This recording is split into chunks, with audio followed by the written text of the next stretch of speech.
topic is tense. Okay, সবাই খাতাতে লিখে নাও।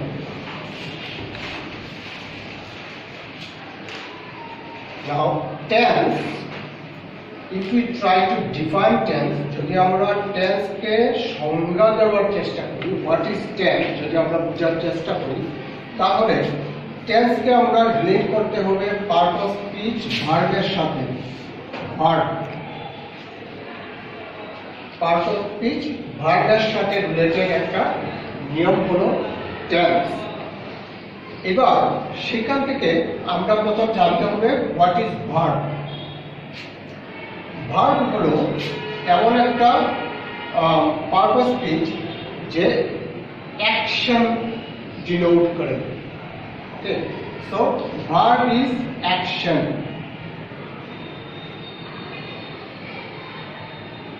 Verb is a part of speech that denotes action. Okay. Ever, if a word that you are selecting, now suppose I write, the word write, এই ওয়ার্ডটার মধ্যে action আছে। ওকে, কারণ this is a finite verb, এটা আলাদা part, এটা আমরা অন্য সময় ডিসকাস করে নেব।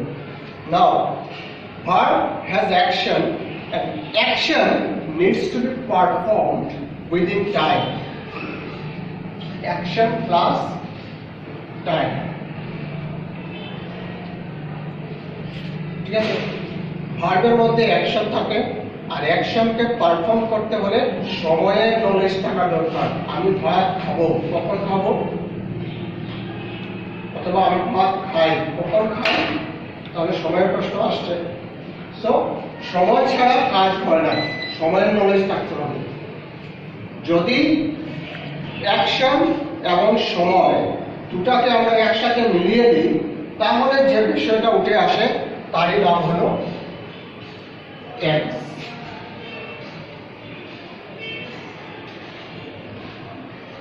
ক্লিয়ার? হ্যাঁ, টেন্স পার্ট অফ স্পিচ ভার্বের সাথে related.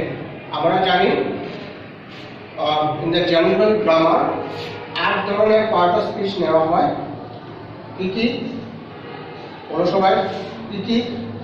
Noun, pronoun, verb, adverb, preposition, conjunction, interjection. আর কিছু বাকি গেল? অ্যাডজেক্টিভ। ঠিক আছে, ভালো হতো যদি আমরা এইভাবে নিতাম, নাউন, প্রোনাউন, অ্যাডজেক্টিভ। এই হলো সিরিয়ালটা। কেন সেটা আমরা অন্য ক্লাসে ডিসকাস করব। নাউন, প্রোনাউন, অ্যাডজেক্টিভ তিনটা, তারপর হলো ভার্ব, অ্যাডভার্ব দুটা, 3 2 5টা, প্রিপজিশন, কনজাংশন, ইন্টারজেকশন 5 আর 3 8টা। এবার প্রত্যেকটা পার্ট অফ স্পিচ হলো একটা ওয়ার্ডের সাথে রিলেটেড নির্দিষ্ট কিছু নোশন, আইডিয়া আমাদেরকে দেয়। যেমন ধরো নাউন, নাউন একটা ওয়ার্ডের, ওই ওয়ার্ডের ফাংশনটা কি। একটা ওয়ার্ড নিলাম আমরা, যেমন এটা পেন। Okay, so pen it denotes a particular thing, that means it's a name. যদি ওটা নাম হয় তাহলে সেটা যাবে নাউনে। ওকে, একইভাবে আমরা যদি ভার্বে আসি, তাহলে ভার্বের মধ্যে যদি কোনো ওয়ার্ড অ্যাকশন ডিনোট করে, অ্যাকশন বোঝায়, ঠিক আছে, তাহলে সেটা হবে ভার্ব। আর আমরা যদি টেন্সের দিক থেকে ডিসকাস করি, তাহলে অ্যাকশন আর টাইম দুটো আইডিয়া একটা অপরটার সাথে ঘনিষ্ঠভাবে জড়িত। টাইমের আইডিয়া ছাড়া অ্যাকশনের আইডিয়া কমপ্লিট হয় না। ঠিক আছে, তাহলে অ্যাকশনের আইডিয়া আর টাইমের আইডিয়া দুটাতে যখন আমরা একসাথে মিলিয়ে দিই, চলে আসে টেন্স। ওকে, ক্লিয়ার? সবাই বুঝতে পেরেছ? লেখা হয়েছে না? এই যদি টেন্স হয়ে থাকে, এবার আমি একটা সেন্টেন্স নেই। I go to school. I go to school। এই সেন্টেন্সটাতে আমি টোটাল 4টা ওয়ার্ড ইউজ করলাম। 1 number I, 2 number go, 3 number to, 4 number school. এবার 1 নাম্বার দেখো আই, আমাকে বুঝাচ্ছি, কিন্তু আমার একটা নাম আছে, এখানে কিন্তু নামটা ইউজ করা নেই। নামের পরিবর্তে যে ওয়ার্ডটা ইউজ হলো সেটা প্রোনাউন। সো নাউন প্রোনাউন দুটো কি জিনিস আমরা বুঝলাম। এখানে হতে পারতো সমর্জিত গোজ টু স্কুল, হতে পারতো, তো আমরা সমর্জিত ইউজ করলাম না, না বলে আই লিখলাম। তো সমর্জিতের সাবস্টিটিউট হিসাবে যে ওয়ার্ডটা এলো সেটা প্রোনাউন। ওকে, নেক্সট ওয়ার্ডটা হলো গো। সেটা কি, কোন পার্ট অফ স্পিচ? কে বলতে পারে? গোটা কোন পার্ট অফ স্পিচ? ভার্ব। কারণ কি? কাজ করা বোঝাচ্ছে, অ্যাকশন ডিনোট করছে। Okay, so this is pronoun, this is verb. এটা কি? টুটা কি? আচ্ছা, টুটা কি জিনিস আমি একটু পরে ডিসকাস করি। তার আগে স্কুলটা কি সেটা ডিসকাস করি। স্কুলটা কি, কোন পার্ট অফ স্পিচ? এই জায়গাটার, এই বিল্ডিংটার নাম, এটা নাম বলে নাউন, তাহলে এটা হলো নাউন। আর বাকি রইল টু। এবার গোয়ের সাথে স্কুলের যে সম্পর্ক সেটা এই সেন্টেন্সের মধ্যে কে তৈরি করে দিচ্ছে? টু। সেটা হলো প্রিপজিশন। যে পার্ট অফ স্পিচ দুটা অন্য ওয়ার্ডের মধ্যে রিলেশন গড়ে দেয় তাকে বলে প্রিপজিশন। যেমন কাম ডাউন হিয়ার, একটা আছে কাম ডাউন আর একটা আছে হিয়ার। আর সরি, একটা আছে কাম, একটা আছে হিয়ার, মধ্যে আছে ডাউন। ঠিক আছে? তো তাহলে কাম আর হিয়ারের মধ্যে কে সম্পর্ক করে দিচ্ছে? ওই যে ডাউন ওয়ার্ডটা, ডাউনটা হলো প্রিপজিশন। ঠিক আছে, আমরা সেভাবে এখন ধরে নিলাম। এবার এটা হলো প্রিপজিশন। ক্লিয়ার? বুঝা গেল এতটুকু? এবার টেন্স বুঝতে গিয়ে আমরা মেইন ফাংশনটা হলো এই ওয়ার্ডটাকে নিয়ে, গো। আই গো টু স্কুল, আমি স্কুলে যাই। কখন যাই? আমি স্কুলে কখন যাই? এই সেন্টেন্স থেকে বোঝা যাচ্ছে? বোঝা যাচ্ছে না, কিন্তু তাও বোঝা যাচ্ছে। যদি তোমার কাছে টেন্সের নলেজ থাকতো তুমি অনেকটা আইডিয়া করতে পারতে কখন যাই। আমি স্কুলে যাই মানে বর্তমান সময়ে একটা বিশাল বড় সময়ের এরিয়া নিয়ে আমি প্রতিদিন বা সব সময় যাই। ক্লিয়ার? হ্যাঁ, এই যে সেন্টেন্সটা, এটার মধ্যেও আর সময়ের আইডিয়া আছে। এটা বোঝাচ্ছে প্রেজেন্টে একটা বিশাল বড় এরিয়া যখন নর্মালি কাজটা হয়ে থাকে। এখন যদি এই সেন্টেন্সটাকে আমি একটু অন্যভাবে লিখি, I went to school. I went to school yesterday. সবাই লিখবে।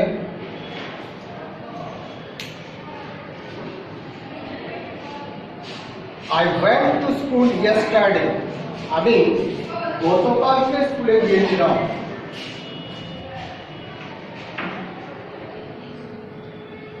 এবার বিষয়টা হচ্ছে, আমি এটা প্রোনাউন আমরা জেনে গেলাম, এটা ভয়ের পাস্ট টেন্স, সেই কারণে এটা হলো ভার্ব। ঠিক আছে, বাকি সবকিছু সেম। আমরা এখানে একটা ওয়ার্ড এক্সট্রা অ্যাড করেছি, সেটা হলো ইয়েস্টারডে। এবার বলো, এই যে ওয়েন্ট ওয়ার্ডটা সেটা কোন পার্ট অফ স্পিচ? গোটা ভার্ব ছিল, তাহলে ওয়েন্টটা কোন পার্ট অফ স্পিচ? ভার্ব। কারণ ওয়েন্ট গিয়েছিলাম, যাই গিয়েছিলাম। ঠিক আছে, এই যে গিয়েছিলাম এলো, এটা কেন এলো? ওইখানে ওই সেন্টেন্স আর এই সেন্টেন্সের মধ্যে ডিফারেন্সটা কি? এই যে একটা ওয়ার্ড ইয়েস্টারডে, ঠিক আছে, এটা তাহলে আমাকে সময়ের পেছন দিকে নিয়ে গেল। ঠিক আছে, এই যে আমি সময়ের পেছন দিকে গেলাম, তাই এখানে ভার্বের ফর্মটাও চেঞ্জ হয়ে গেল। আর সেটা আমাকে বুঝাচ্ছে যে ওই টেন্সের আইডিয়া। এটাতে অ্যাকশন আছে আর তার সাথে টাইমের আইডিয়া অ্যাড করে দিলাম আমি, সঙ্গে সঙ্গে একটা টেন্স হয়ে গেল। টেন্স আমাকে বলে দিচ্ছে কাজটা কাল হয়েছিল বা এখনের আগে হয়েছিল। আমি যদি ইয়েস্টারটা উঠিয়ে দিয়ে দিই তবুও বুঝাবে আগে হয়েছিল। ক্লিয়ার? হ্যাঁ, বুঝা যাচ্ছে না ব্যাপারটা? তার মানে টেন্সের আইডিয়া যদি আমার কাছে না থাকে আমি সেন্টেন্স সঠিকভাবে লিখতে পারবো না। আমার পেটে এখন খিদা, আমি এখন খাবো, আমি বললাম I ate rice or I wanted something to eat. Wanted something to eat ওইটাতে কিন্তু তাহলে আমার সামনে যে বসা বুঝবে না আমার কি প্রয়োজন, তাহলে কথা আর কাজের মধ্যে মিল হবে না, কারণ কাজ আর সময়ের মধ্যে মিল নেই। ক্লিয়ার? হ্যাঁ, তো এই ব্যাপারটা সবসময় মাথায় রাখবে। ইংলিশ হোক অন্য যে কোনো ভাষা হোক, সবচেয়ে প্রথম যে জিনিসটা আমার জানা দরকার সময়ের আইডিয়াটা। ঠিক আছে? আর সময়ের আইডিয়া জানতে হলেই আমার টেন্সের আইডিয়া নিতে হবে। ক্লিয়ার? চলো তারপর আমরা এগোই।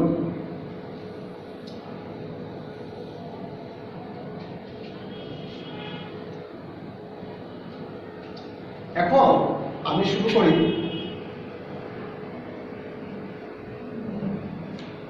টেন্স। টেন্সের টাইপস গুলো টাইপস। ঠিক আছে? তাহলে আস্তে আস্তে ব্যাপারটা আরো ক্লিয়ার হয়ে যাবে।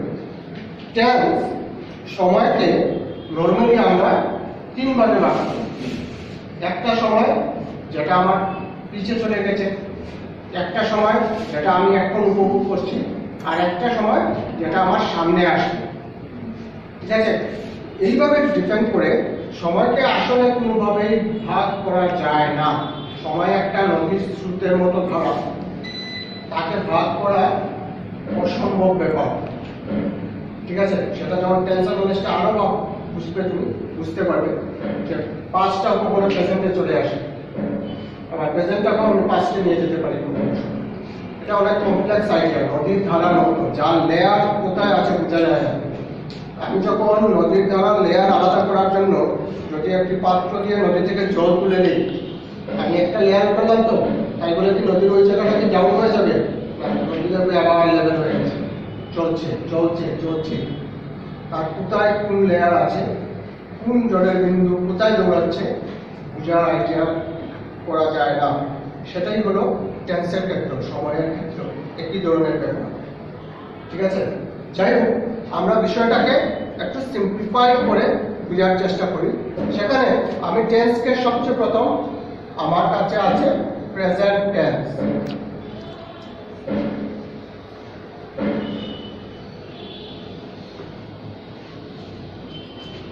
ঠিক আছে? প্রেজেন্ট টেন্স সবাই যার যার খাতাতে আমি যেভাবে লিখছি সেইভাবে লিখো। তারপর এখানে আমি নিয়ে নিলাম আমার পেছনে যে সময়টা চলে গেছে, দ্যাটস পাস্ট টেন্স। আর যে সময়টা আসছে আমার সামনে সেটাকে আমি ধরে নিলাম ফিউচার নামে।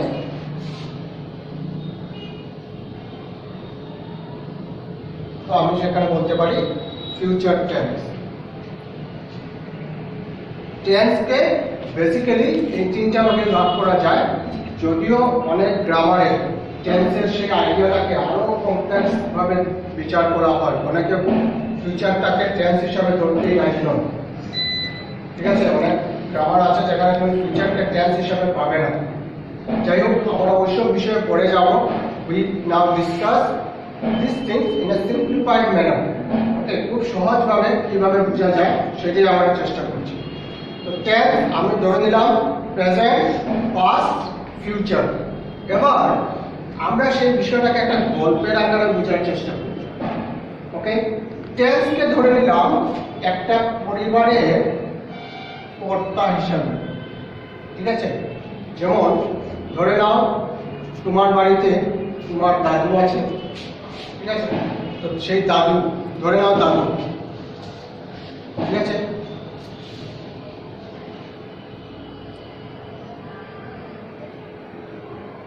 দাদু হিসাবে নিয়ে নিলাম। সেই দাদুর আমি ধরে নিলাম আবার 3 ছেলে, ঠিক আছে। একে ধরে নিলাম আমি বাবা হিসাবে, একে ধরে নিলাম কাকা হিসাবে, বাবা কাকা, আর একে নিয়ে নিলাম জেঠু হিসাবে।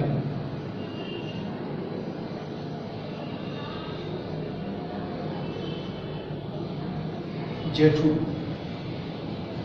ওকে, লিখে নেবে সবাই। সো বাবা এটাকে ধরলাম, যদিও জেঠু নামটা এখানে আসলে ভালো হতো, কারণ জেঠু কিছু নেই, যাই হোক এটা তো আমার একটা গল্প তেমন ম্যাটার করবে না, আমি সেখানে এভাবেই ধরে নিলাম। এবার আমরা ভাই বোন আছি 4 জন, ঠিক আছে। দ্যাট মিনস বাবার 4 ছেলে মেয়ে, 1 2 3 4, ঠিক আছে। একজন হলো সিম্পল, তার নাম হলো সিম্পল,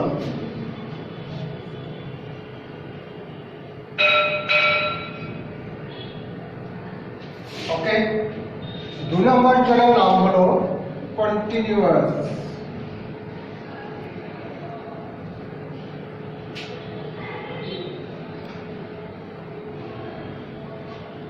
কন্টিনিউয়াস। 3 নম্বর জনের নাম, okay. So third one is perfect and the fourth one is perfect continuous.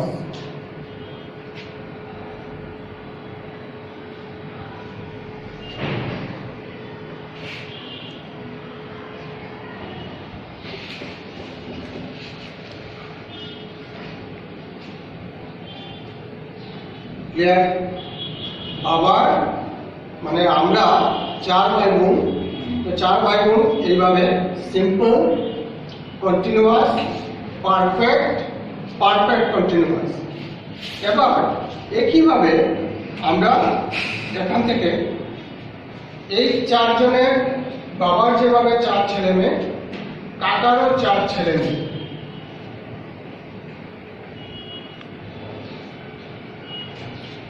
জেঠুরও 4 ছেলে মেয়ে,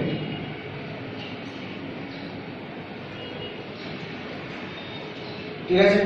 তাহলে বাবার ছেলে মেয়ে আর কাকার ছেলে মেয়ে সম্পর্ক কি? ভাই বোন। কিন্তু ভাই বোন বলে এদের সাথে আমার যেরকম সম্পর্ক হয় তাদের সাথে সেরকম হয় কি? এদের চেহারা আর আমার চেহারা কি সেম হয়? কখনো একটু ডিফারেন্ট, বাট মিল আছে। একইভাবে জেঠুর দিকেও যদি আমি দেখি, সেম নামে কেন আছে 4 জন, সিম্পল, কন্টিনিউয়াস, পারফেক্ট কন্টিনিউয়াস। কিন্তু তুমি যদি একটা জিনিস দেখো, বাবার ছেলেমেয়ের নামের আগে প্রেজেন্ট সিম্পল, মানে বাবার বৈশিষ্ট্যটা জুড়ে দেওয়া হচ্ছে, ঠিক আছে। Present continuous, present perfect continuous. কিন্তু সেইভাবে যদি আমি ফিউচারে যাই, ওদের নামটা প্রেজেন্ট সিম্পল হবে না, ওদের হবে future simple. Clear? Future simple, future continuous, future perfect continuous.